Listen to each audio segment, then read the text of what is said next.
Here we go. No, I didn't hear that sound, but I'm sure it's doing its thing. Okay, welcome everybody. Great to have you here today.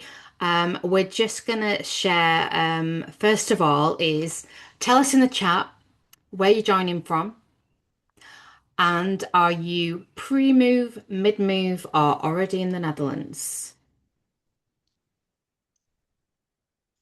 Needless to say, I am already in the Netherlands.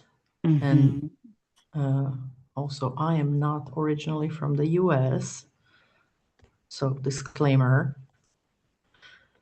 But yeah, it would be lovely to get to know you people. And thank you so much for joining us. So, let's see. Where are you at? Now, I seem to have inherited my chat from earlier today. May the 8th. I don't know why it's doing that. But anyway, so, here we go. Kay is Hi. joining from Georgia, USA. Wonderful. Coming Welcome. to the Netherlands on June 3rd. Lovely. That's like tomorrow. Okay. Fantastic. So Brenda lives in Aachen. Oh, that's really cute. Is that Germany? Yes, it's really close Okay. to Maastricht. It's like half an hour away Ah, from Maastricht in okay. Germany. Lovely, And I know this because I lovely. used to live in Maastricht. Now, Suzanne, I've had two or three people on a call with me from Florida, moved from Florida, just about to move from Florida this morning. So, you're in Mhm. good company here. And we got Denise, who's one of my members, and she's in Hampstead, just south of Harlem. She's been here Mhm. since November 2024. And Arlene, my good friend from Cedar Rapids, lived in The Hague. We won't mention The Hague to her because we'll make her Hague sick. She had a ball there. Yes, she did. Oh, So I'm sure she'll share her experiences there. Okay, lovely. All right. I'm going nice. to keep everybody on mute if that's okay. And please pop your comments or your observations or questions in the chat as we go, and we'll pick them up a bit later on. All right. Just to let you know that this session is more about the human side of relocation. Some of us are like real tough cookies, but yeah, there is quite a lot involved moving countries and being a foreigner, which Adina is going to share a lot more insights into. We're not legal, we're not tax or immigration advice specialists, but we may well have some suitable contacts for you, or maybe some people on this call are working with really great people just now. So that's not our expertise, but there are people around us that can help with that as well. Adina, would you like to share a little bit about yourself? Yes, thank you very much, Julie. Um, I am originally from Romania. I was very lucky in a way to grow up bilingual because my dad was a sailor and he during the communist times in Romania he was an avid anti establishment, and because of his sailing he had contact with the outside world, and he really was a big fan of all American values. And my sister and I grew up with cartoons, books, and we literally learned our ABCs alongside with learning Romanian and everything. So I relocated to the Netherlands as soon as it was possible for me, and that was 16 years ago. And shortly after that, my sister also followed. So I think the values that our dad instilled in us were really, really pro immigration and establishing yourselves in places where it's more comfortable for you. Um, so I've been living in the south of the Netherlands for almost 15 years, and I'm now close to a year living in Amsterdam. I've been an entrepreneur for the past 15 years. I've started my business here. And while I was in Maastricht, because there are a couple of NATO bases around there, I've had a lot of contact with people from the US, worked a lot with them, learned a lot from them. So we spoke together with Julie. We were talking about how things are happening right now in the Netherlands. And we thought maybe it's a good idea to speak a little bit about those things that uh, aren't about visa or paperwork or anything like that, but more from the human side of things. So we said maybe it's a good idea to have this conversation and just to shed some light and just give a little bit of perspective on what is happening or how it is for people who relocate here or what it could be like for those of you that aren't here yet. So that's the whole purpose of tonight. And very grateful that you guys joined us. I hope that you will have some valuable gains from this. And every now and then we're going to break to ask for your questions or to see if there's anything that you want to share. Um, Otherwise, if you have questions that are of a more personal nature, I'd encourage you to hold them till the end, because we're going to stop the recording then, and people can have a bit of a safe space. I like creating that in interactive sessions. And as Julie said earlier, she's going to put this webinar on her channels, so other people who might be considering to relocate to the Netherlands from the US can have access to the information. So thank you for being here. Perfect. Okay, thank you for that. And just a little bit about myself. You might have noticed from my accent, I'm British. I'm not American. I'm not on the DAFT visa. And actually, I only heard about it just over a year ago when my very first member on the DAFT visa, who's on this call today, Denise, joined my membership. And after that, they come in thick and fast. So I'd probably say 90, oh God, 80, 90% of my members now are on the DAF visa and either here or very much on their way here. But when I started my journey here, so I came here 8 years ago, I could have gone into corporate, but I don't like an easy life, which is why I moved countries, to be honest. But I had no network, I had no community. Confidence was a bit of a challenge, and I had to build my business from scratch. I've definitely had my ups and downs with relocation. It's definitely had some challenges, which I'm happy to go into. I'm very much an open book, and now I support international entrepreneurs navigating business in the Netherlands. But to be fair, our community does a bit more than that. It's definitely friendship, support, and a lot more. Okay, I'm going to stop sharing now, and I'm going to pass over to Radina. Yes. So just to give you a little bit of context, when I relocated to the Netherlands, I was already a clinical psychologist, and for me, the easiest way to stay in this country and to set myself up for a foreseeable future was to start my own business. Because back then, Romania and the Netherlands didn't have the Schengen Accord, so I was not employable at that time. And as those of you who are already here, you know that this is a challenge that you have to navigate if you come on a DAFT visa. So I was also forced by circumstances to basically create employment for myself. And that was the moment where I thought, okay, I do have a diploma in clinical psychology. I did have a little bit of experience in counseling from back in Romania. So the logical step for me was to open up my own practice.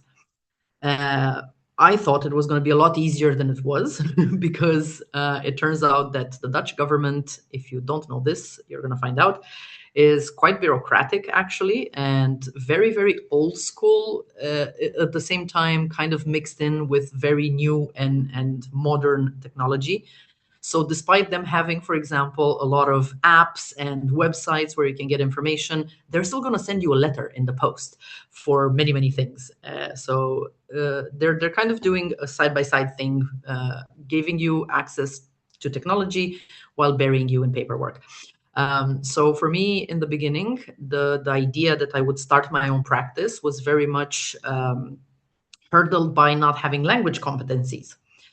And to those of you that are planning to relocate here or have been here for a while, you probably know already that the Dutch are very comfortable with English. Language-wise, it's not going to be a problem.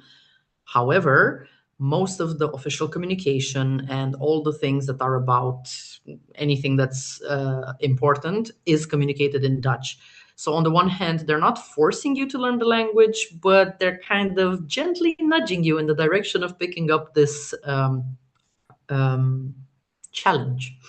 So for me, as I said, I came here as a student, and the possibility of taking an in-depth language course that would give me such competencies that I could pass an exam and establish myself as a clinical psychologist in this country was just not financially feasible.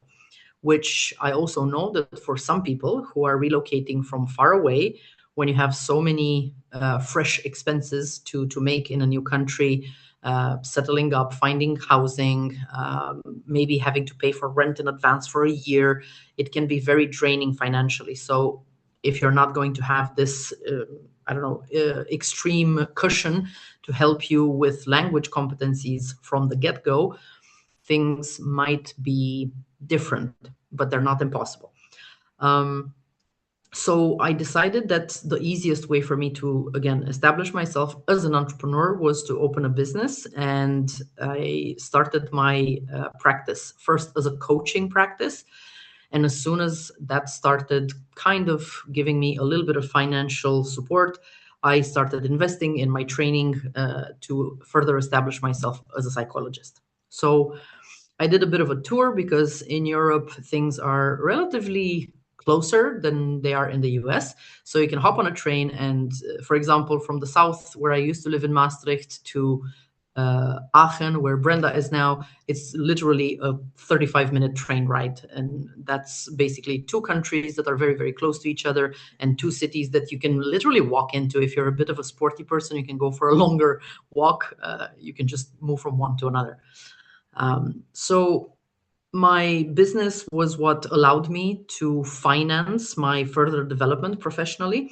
And I went about several trauma institutes in Europe to get my education, to get my credentials and everything. And I have been working with trauma in particular because I come from Romania originally. I was born in dictatorship, and I know a thing or two about what it means to live in a place where your government doesn't make you feel safe. So tonight, I want to also share from this perspective a little bit, because some things that I've gone to know and learn about in regards to trauma and what helps us recover and gain a little bit of stability inside ourselves is when we dare to speak about what's going on in very truthful terms and not beat around the bush too much. So this is also something that some of my clients are laughing about when they hear me prepare the stage, and they're like, oh, here she comes with the truth bombs. I'm not a big fan of that terminology because I don't like that kind of violence and loaded language, but I am known for speaking about things that most people shy of. So the first thing that I would like to acknowledge is that if you are considering to relocate from the US to the Netherlands, or if you've already done so, chances are, and maybe you don't identify as such, but chances are that you are somewhat of a political expat, because if the conditions in your country aren't conducive to you feeling safe in where you are, if you do not trust the people that are supposed to protect you, that have your best interest at heart, then psychologically speaking, your nervous system picks up on that kind of threat, and things are not very easy for you.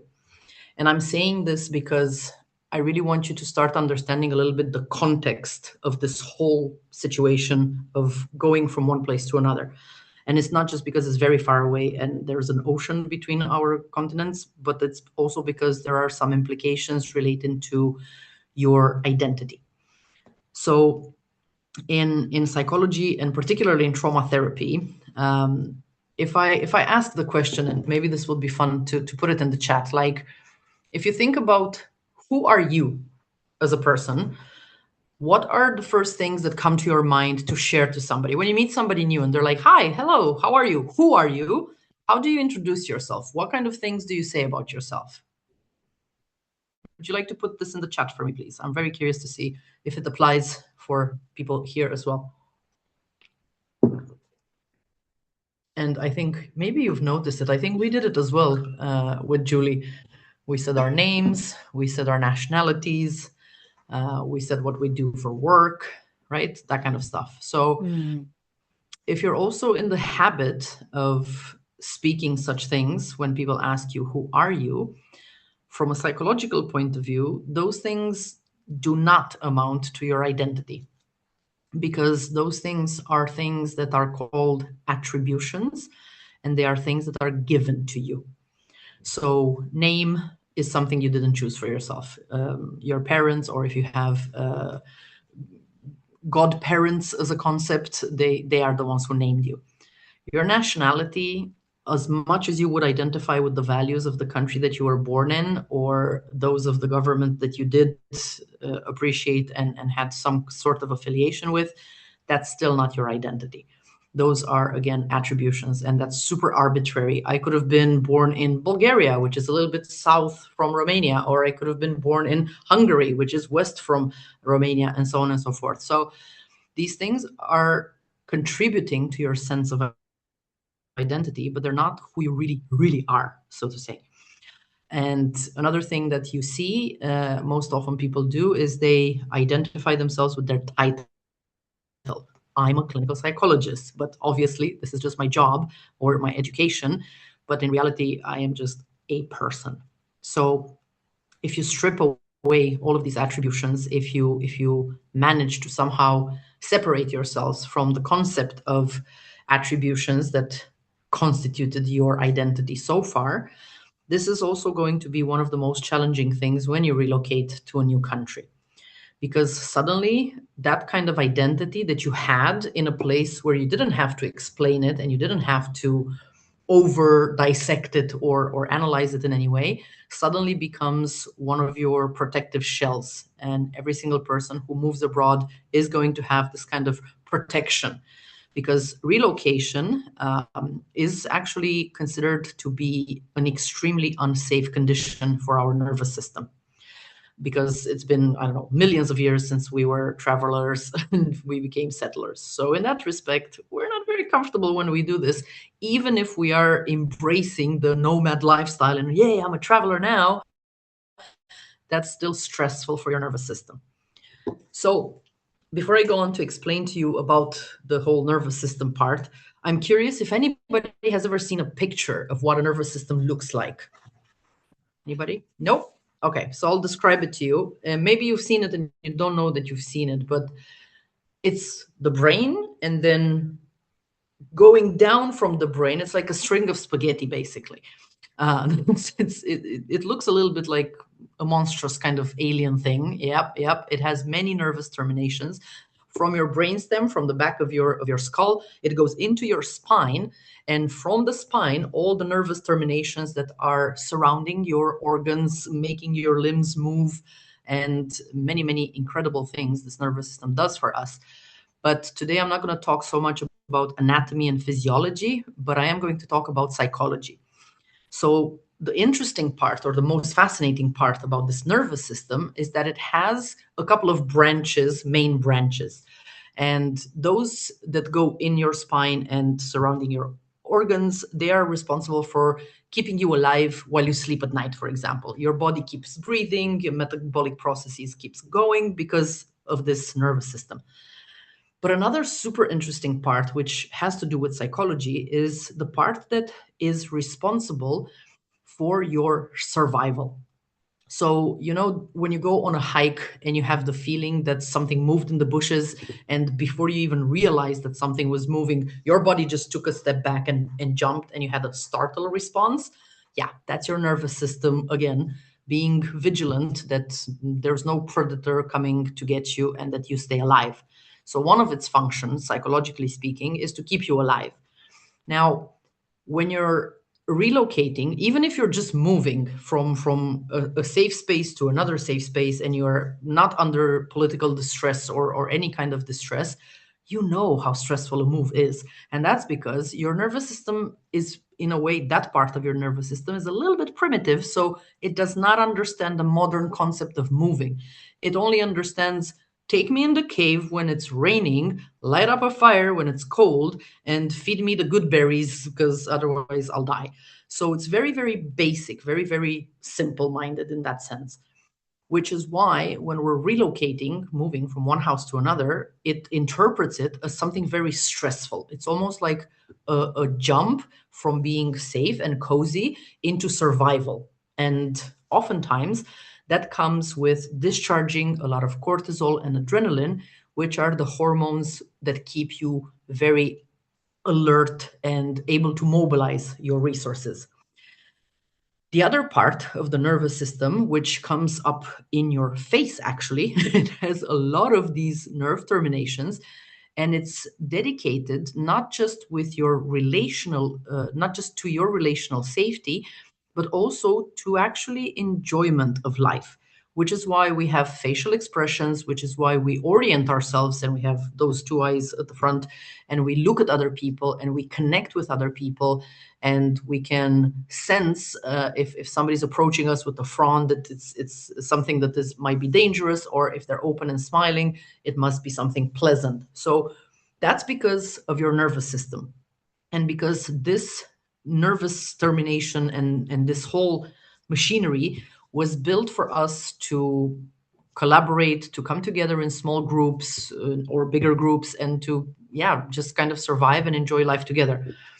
So the reason why we look at what the nervous system does and how it impacts us is because those two parts, the one that's busy with survival and the other one that's busy with quality of life, they impact your everyday living, and they kind of maneuver your behavior and the kind of things that you engage in and what you're going to be doing.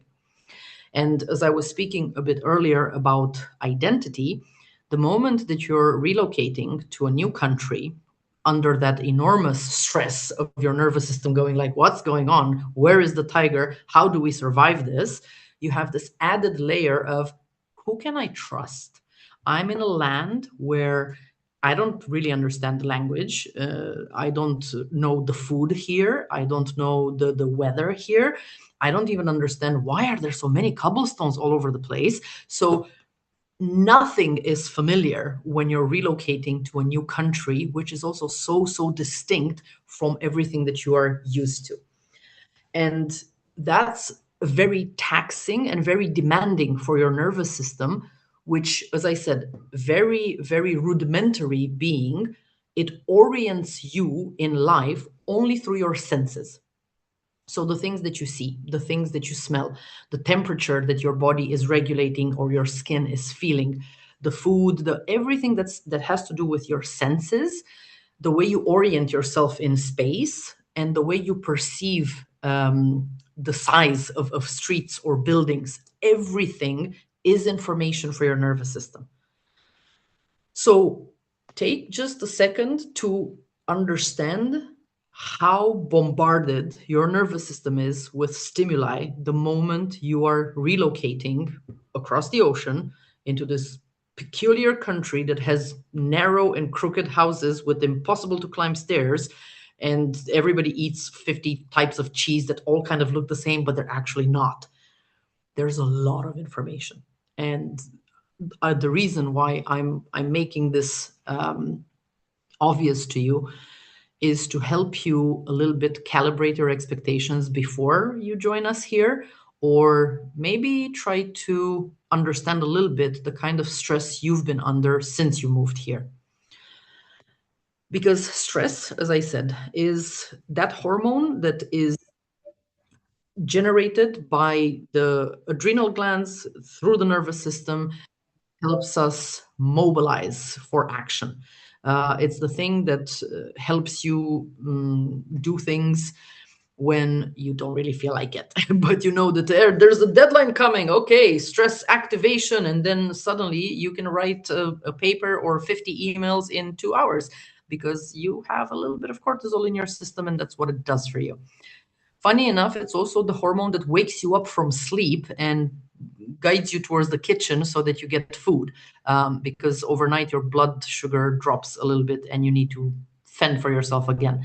So it's not bad to have a little bit of stress in your system, but if you have a lot of it for a long time, then it becomes a little bit problematic, because then your threshold for stress becomes hyperactive.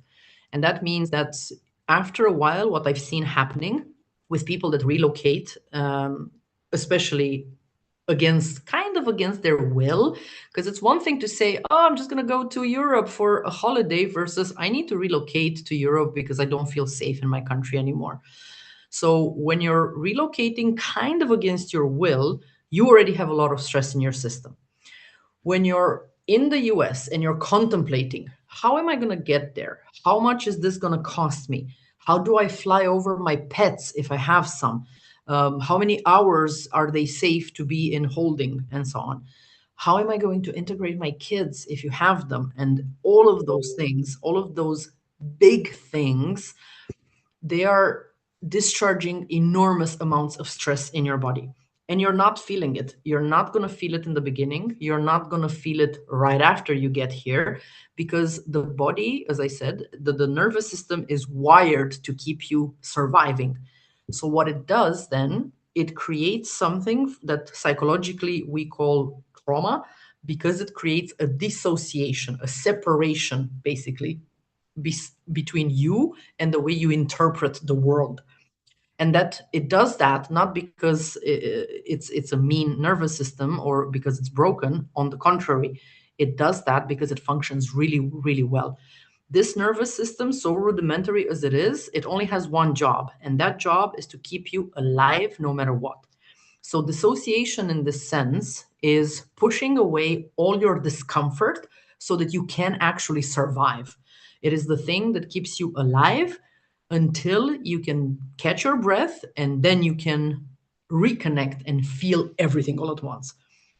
So, what we've seen happening with people that relocate in not so great conditions is that after a while, after they come to the new country, after they found whatever kind of housing is available for them and they're starting to live, the expectation is, why can't I just relax and enjoy? This is amazing. They have tulips and stroopwafels, and people here ride bikes, and look at all the children. They're so blonde and cute and all that, and they can't relax. And some people even spiral into feeling depressed or start experiencing extreme forms of anxiety, which don't allow them to enjoy anything. And that's because your nervous system is finally catching up to the quality of life part. So the first leg of the journey is mostly instrumented by the backside of the nervous system, the one dedicated to survival. And the second part is by the front side, the one dedicated with quality of life. And they're finally together working again after the danger is gone, which, of course, after a little bit of separation, nobody's talking to anybody, the atmosphere is a little bit tense inside your psyche. So the things that we've noticed is that this kind of dissociation, this kind of separation of church and state, if you will, inside your nervous system brings a little bit of internal conflict. Some people, of course, have a bigger type of conflict. Some people have a smaller type of conflict.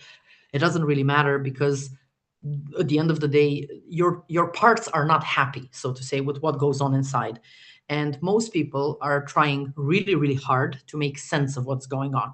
And again, wondering or asking themselves the question. Oftentimes I heard my clients ask, did I make a mistake? Should I not have moved here? Why am I so unhappy? I thought I wanted this. What am I going to do? I sold everything that I had in the US. Where am I going to go? So sometimes people can spiral into these kind of existential, dreadful questions because they don't really understand what goes on inside. And as I was saying earlier, there's nothing wrong, nothing is broken. Your psyche is functioning exactly the way it's supposed to be functioning. It segregated the waters to help you make the move. And now it's trying really, really hard to piece back the pieces together and to help you reintegrate into your new life and into the new circumstance. Which brings me back to this part of identity. So, as I said in the beginning, given that identity is not a concept that is just given to you, that it is in a way the attributions that are given to you we accept as part of our identity. In reality, psychologically speaking, our identity is constantly under review, and we can constantly change that. So the way you define yourself, by the way, is up to you entirely. You can say that you come from the US. You can say that you have whatever affinity for the Netherlands. It's up to you to decide which part of the story is relevant for you to say to other people. And I know it sounds maybe bizarre, but I actually encourage people to create this narrative that feels that they are safe with.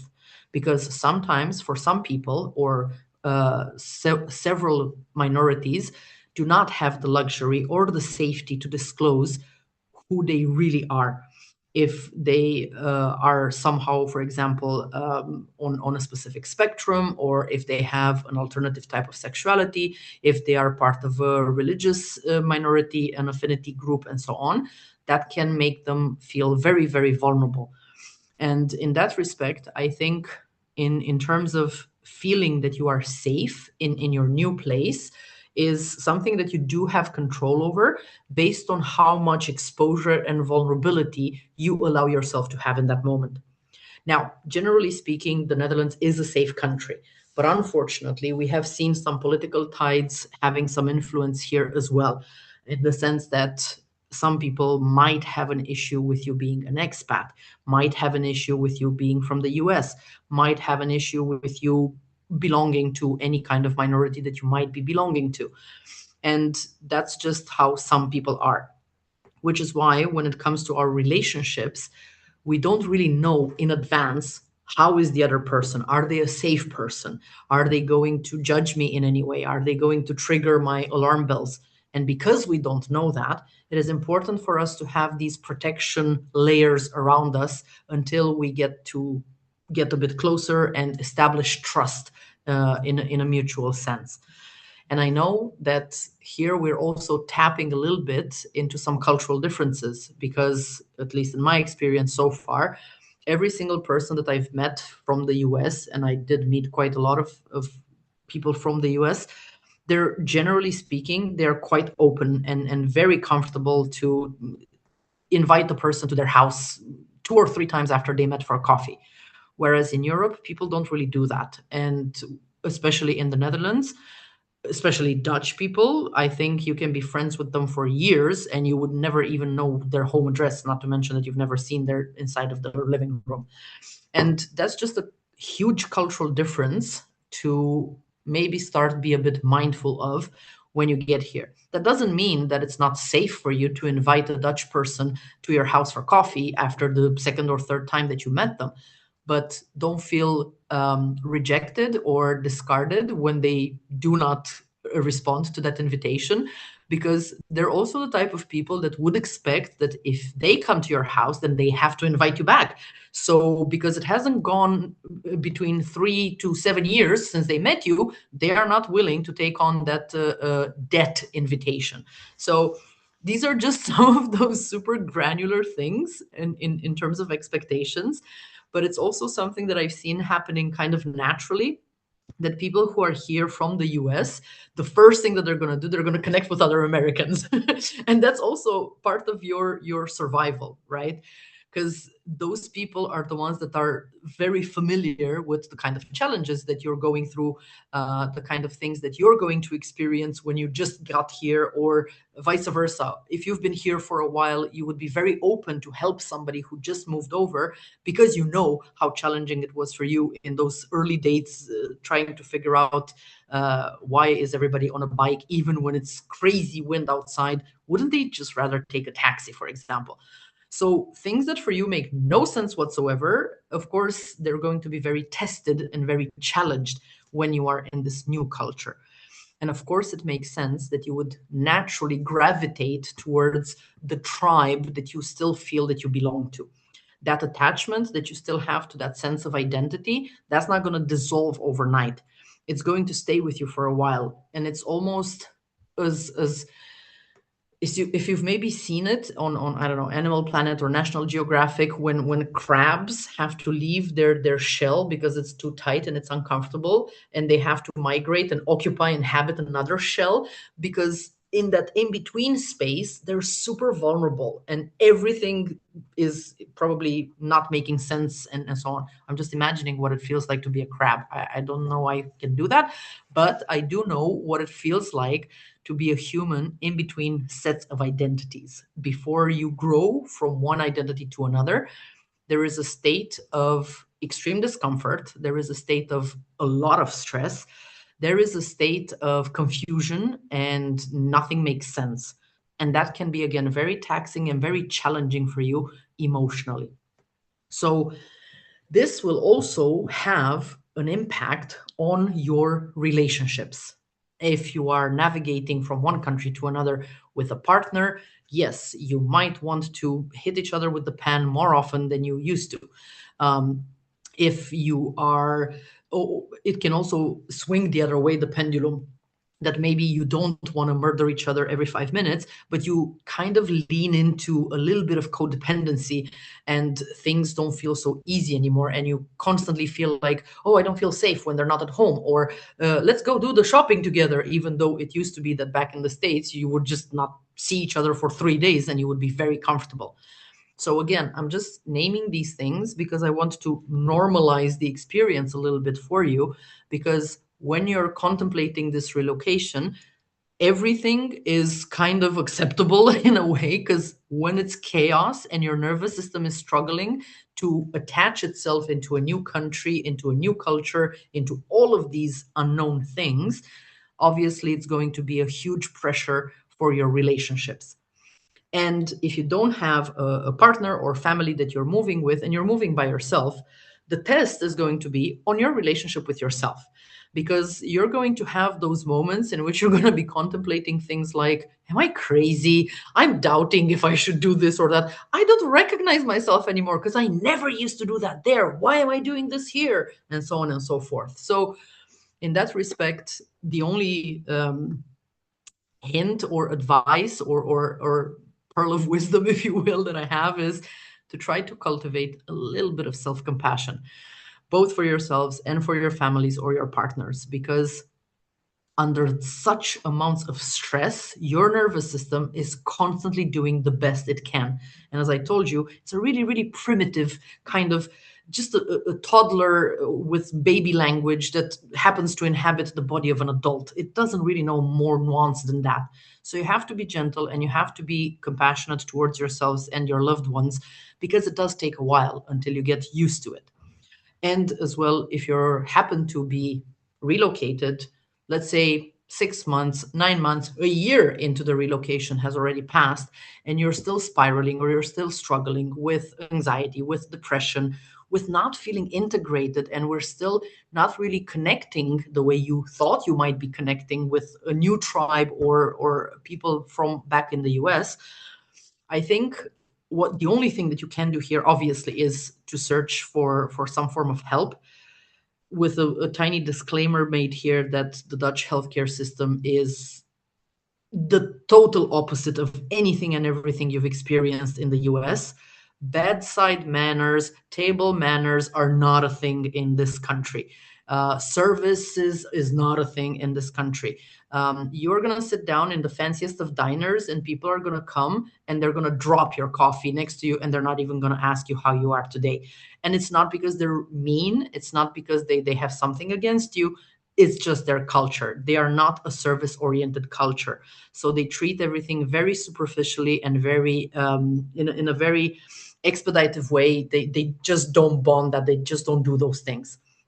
But if you are, of course, struggling, then reaching out for help is absolutely no problem, no pain in that respect. There are ways that you can get any kind of help that you need, and you might need to lean in a little bit on the existing groups that you have. So the DAFT group, which is full of people that have already relocated here.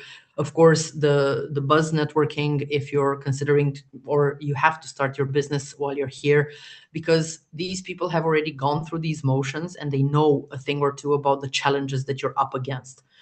And something that helps, which I know in thinking and planning and executing an entire relocation, nobody ever has time to think about the day-to-day things, which is your lifestyle, basically your routines.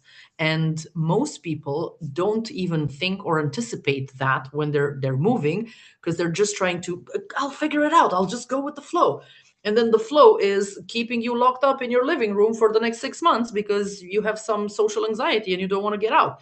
So it's a little bit important for your well-being and overall health, but also mental health, to try to establish some of your existing routines to transfer them into the new country as quickly as you've moved here.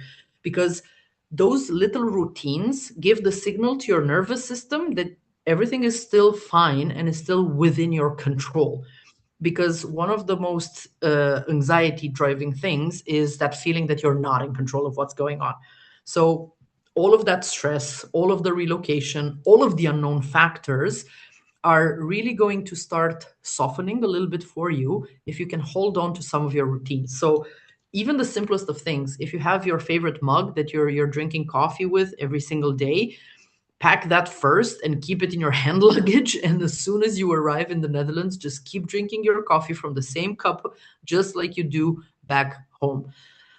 Last but not least, all these things might, of course, impact your sense of confidence in yourself and in the decisions that you've made. And again, if you have a partner or you have a family that you've relocated with, it might be testing your relationship or the resolution of doing this together. Because sure, in the beginning it can sound like an adventure, yay, we're moving to Europe, but then you're coming here and you're dealing with all the stress and all of those things, and suddenly you're starting to wonder, whose idea was it? I think it was you. And then, all hell breaks loose from there. So try not to turn against your partner, and try not to override or overthink the decision. The decision has been made. You cannot change the past. You might as well just accept it, deal with the grief that comes with such a decision, because there is a lot of grief when you have to be displaced from your place of safety.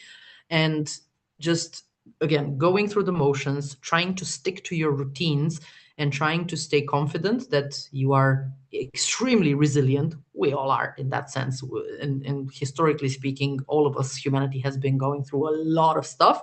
Somehow we're still made it, and we're breathing, even though in pieces. But we do have the ability to gather ourselves together, to patch ourselves up. And then, if we're also kind of lucky, to get together in a sort of community that is safe and where we can sometimes unravel and lean on each other, then that's going to help contribute to your sense of stability, because of the resilience that comes naturally. So another thing that I really love about our psyche and our nervous system and our bodies, our entire anatomy and physiology, not just that we are built for survival and quality of life and connection, is that we are built for recovering, for regenerating, for healing, if you like the word. I don't personally. So this when you have a paper cut, when you hurt yourself somehow, even if you do nothing, your body is naturally going to heal that wound and is going to recover from that.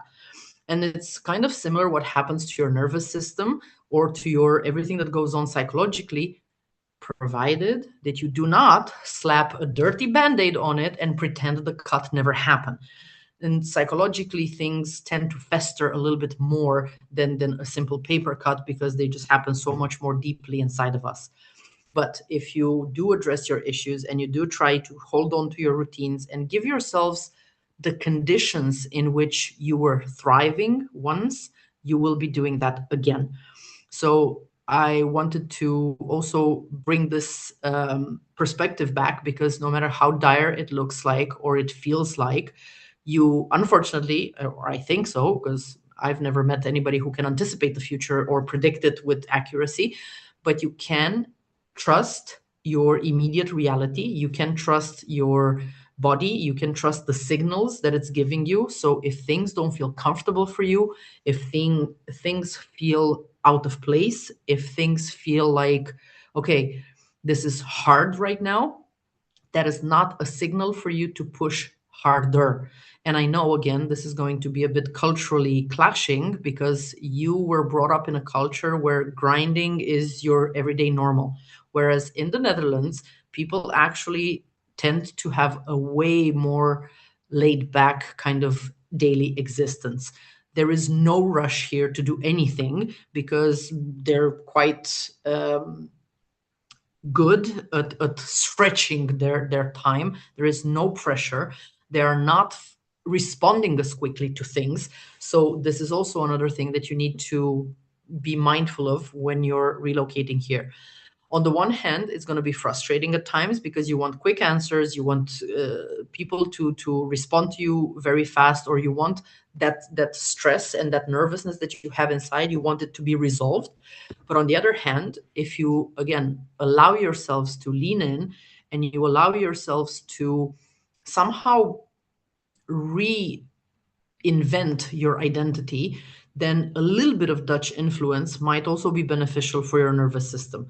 Because going for walks or taking a bike to go everywhere and enjoying nature, or just establishing a set of routines that are a little bit more aligned with your new culture and the new country that becomes your adoptive country, it might also help your nervous system to guide it into a state of safety. So again, if you imagine that your nervous system is a tiny, tiny toddler that only has rudimental language competencies and it only speaks emotions and food and shelter, then I think this would help you to give yourselves grace, to give yourselves a bit of patience while you're navigating this new reality for yourselves. And only after you feel like you can breathe again a little bit beyond your throat choking capacity, then and only then you can start contemplating, what is the long-term game here? Am I going to stay in the Netherlands? Am I going to learn this dreadful language? Am I going to move to France? Am I going to go to visit Poland for whatever reason? And so on and so forth. So don't put any pressure on yourselves, because you are already under extreme amounts of pressure. Now, in terms of cultivating long-term stability, this is also something that, of course, it's extremely personal. It's as intimate as your own definition of happiness or success. And the invitation here is to spend a little bit of time and figure out, what kind of things can I do for myself in order to give myself that stability. And I'm tapping in here into the concept of opening up your own business. A lot of people struggle with that, because if you've never had a business in the Netherlands, in the US, because you didn't have to, because you had jobs or you had different ways of supporting yourself financially, when you relocate under a DAFT visa in the Netherlands, it is imperative for you that you start a business. And that can bring up yet another mountain of anxiety, because why not? Because you're again dealing with a lot of uncertainty. And what does the nervous system do not like? Uncertainty. So, in that respect, I think, again, one of the best things that you can do is connect with other fellow entrepreneurs, do networking. Obviously, if you feel that Buzz is the right space for you, check it out for a bit, because there is a wealth of knowledge inside this whole concept. There are a lot of experts that speak about different parts of starting your business, and it's almost like a knowledge hub that you can just navigate in your own time and figure out, okay, what are the basics of the basics. And if I remember correctly, I think Julie even has a course that helps you start your business in, I don't know, 3 or 5 easy steps. So it really looks at the foundations of what you need to do in order to establish a business. And that can be extremely helpful, because again, when you have so much stress, you have so much going on with your body, with all the senses, with the relationships, with your routines, with your confidence, having something to work towards to establish yourself as a business is also something that is going to help your system trust that the future won't be as terrifying as it can feel at times. And in that respect, another thing I want to mention here is that even if you've never had your business, a, a business before relocation here, the majority of us haven't. The majority of us who are entrepreneurs were either forced by circumstances or just suddenly something changed in our lives that we needed to do that. So basically, nobody knows how to business until they have a business. And that's exactly how it's going to be for you. There is no competitive advantage to gain just by sitting on your couch and contemplating what would it be like to have a business. But there is a lot of value in actually talking to people who already started a business, finding out what it entails. And last but not least, what I want to also mention is that anything and everything that you have been doing so far can be turned into a business right now. You have a set of skills, you have a set of knowledge, you have value to offer the world.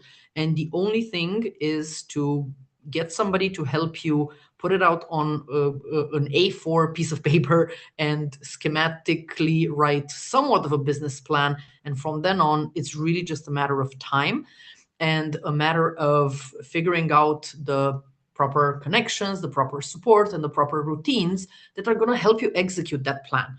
So, if at any point you're feeling that, okay, this is overwhelming, this is too much information, I know it is, but I trust that you have the capacity to settle your nervous system, to breathe, to drink more water, to sleep properly, and to create those routines that at some point are going to help you move in the direction that you want to move towards. Because you've not just relocated to a new country, as I was saying, you're also recreating a whole new identity for yourselves.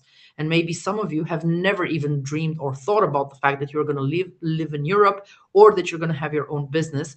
But just because you couldn't have imagined it at some point doesn't mean that right here, right now, with all of the support that you have available for you, it won't be possible. So I encourage you to take a moment to prioritize your basic needs, because this is what your nervous system likes, and to trust that you have the capacity to recreate a new life for yourselves here for as long or as short as you want it to be. Because hopefully at some point things will be nice and good again, and maybe you would like to go back to live in the US, and then you're going to be even more badass than you are right now because you're equipped with another set of skills. So thank you so much. I can't read and speak at the same time, but I will catch up with the comments.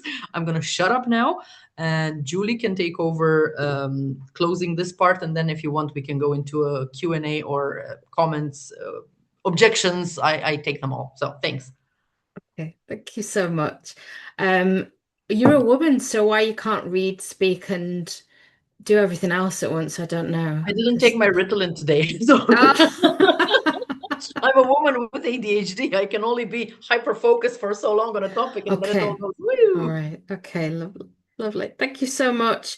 Thank We you. just had some comments in the chat about, this is an area that we don't necessarily talk about. We sort of try and tough it out, and I know I've been through it as well, but it just jumps up and bites you at some point, doesn't it? So, it really is something that look after the person that's coming, and we are not superhuman no matter how much we think we are.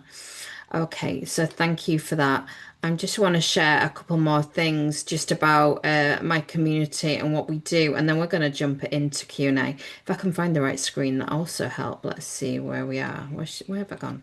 Let's have a look. We're over here somewhere. Here we go. All right. So here we go. I'm technically challenged at this time in the evening as well. So what I will say is you don't have to. I see it so much. Keep researching, overthinking, no action, and trying to do it on your own. I was an accidental business owner. I threw myself into entrepreneurship and I just thought I'll just try this out. And did have a business partner when I started, but we were still trying to figure it out.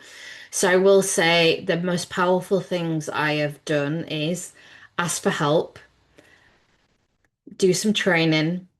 I went on an entrepreneurship course 2 years ago. I call myself an accidental entrepreneur. I'm learning every day and I do love it. I never thought I would. I think we start every day with a today, this is going to happen and it's going perfectly well. Please be aware that tech can be challenged. People don't turn up to meetings. You get rained on because it's May and you took your sunglasses instead of your umbrella. Anything can happen and generally does. So this is why you need resilience, and this is why you need a community and people that you can go, oh my God, I didn't expect that to happen. They go, yeah, that was a bit of a surprise. So research is important, don't get me wrong, but taking some action, whatever that feels right when you get about 80% there, is trust yourself and try and go out and try there. Also, overthinking. I run brainstorming sessions every week, and somebody on the session this morning actually said, I doubt myself. I start writing a LinkedIn post and then I stop. And it's just like, it's this imposter syndrome. It's the who's going to read it and who's going to have an opinion about it. And I'm all about empowering people to say, you move for a reason, you start your business for a reason. People want to hear from you. You're the business owner, you're allowed an opinion. And some platforms like LinkedIn love a bit of an opinion challenge, shall we say, not full on arguments. So please feel free to go as far as you want to go, but just be aware that, that your customers are going to be interested in you. So, obviously, your own barriers, and that's how far you want to go. Also, no action's not going to get you anywhere. So, again, somebody I've actually met in person here in Leiden, an American on the DAFT visa, has actually said to me, we've had a bit of a conversation, and I keep reminding him when our next meetup is gonna come when I got my business cards. I was like, you don't need business cards, you don't need a website, you just need to turn up as a human. And we don't do polished pictures in any of my events. We just want to hear about you, your passion, and we will help you shape that. None of us have got it figured out. I say to people all the time, I've got this nice background, but you don't want to see my laundry behind there. We've all got things that we're managing in life. We're all humans at the end of the day. We're not AI generated just yet. And also trying to do it on your own. I do say to business owners, try and learn all the elements of your business first. But even I've got limits. I don't want to code. Earlier on this year, when I relaunched my course, I was like saying to my business coach, I was like, I think I'm gonna have to learn some coding. And I was like, I'm 52. I just don't want to. We can all watch YouTube videos. There's so many bite-sized courses we can do. I just don't want to. I was overthinking it. I've got a simpler solution, and I don't know why I just didn't think about that as well. So again, asking people and saying, "Do I need to learn code?" And they're like, "Do you want to?" And I was like, "No." So it's again is know your limits, push yourself hard. Don't get me wrong. We do need to do all elements of our business to find out what we're good at and who we would rather get somebody to help us out with. So I do encourage people to do that. So just a little bit about my community. I've got loads of free stuff. So when I stop sharing, I'm going to share some links in the chat. And I've got some lovely members on the call today as well. So first of all, I'll probably talk about my Facebook group. So this was started with four other business women and myself just in our city before COVID. So we're talking sort of 6 years ago. That's now grown, and it's a free community to ask a question any day of the week. Every Tuesday, you can share about your business. And I allow people in the Netherlands and people moving here to join that group. Because I'm British, I never owned a business in the UK, but I work closely with them. I collaborate with the UK group. They get so much support. The chambers of commerce actually run events. The government runs so many wonderful digital courses and meetups. We don't have that in the Netherlands. And I was actually talking to one of my members yesterday, and they went to one of the government arranged undernamers. So this is business owners event, and I was just like, what did you think of that? And she said, well, they had simultaneous translation at this one. I've never been to one of those. She said it was a jumble of words, and there was some younger people thinking it was a joke to put some stuff up on the screen that wasn't appropriate. It was just a bit hard to follow, and this is in person. And thinking, I'm going to go to an in-person event in the Netherlands. I'm not very well versed in the language, but hell, I'm going to go try it. And I was a bit like, I've been. It wasn't for me, and they do seminars in English, so I will never knock trying stuff. But yeah, we need to look after ourselves. So anybody that finds good resources, blogs, whatever it is, they can just share it in that Facebook group, and we support each other through that group. And I facilitate monthly webinars as well, which you're very welcome to come and join as well. So we've been doing that for about a year and a half. So the previous webinars are now on my school platform. I think we've got about 10 webinars on there because the lovely Adina's got one on there. So again, that's free to join. There's about 100 members on there, not necessarily all in the Netherlands. Again, just come and hang out and meet some people. I also I mentioned the brainstorming I do once a week, and we co-work. A lot of my members are neurodivergent. They need some help focusing, and we can do so many things, but maybe we just want to focus for 90 minutes quietly online. I do have a lot of connections. I've got about 5,000 connections on LinkedIn. I don't have all the answers, but I always know somebody in my network will. So if you leave me with something, I'll be thinking away until I find the right person. So if you need some help with something, let me know and I can see if I've got the right person for you.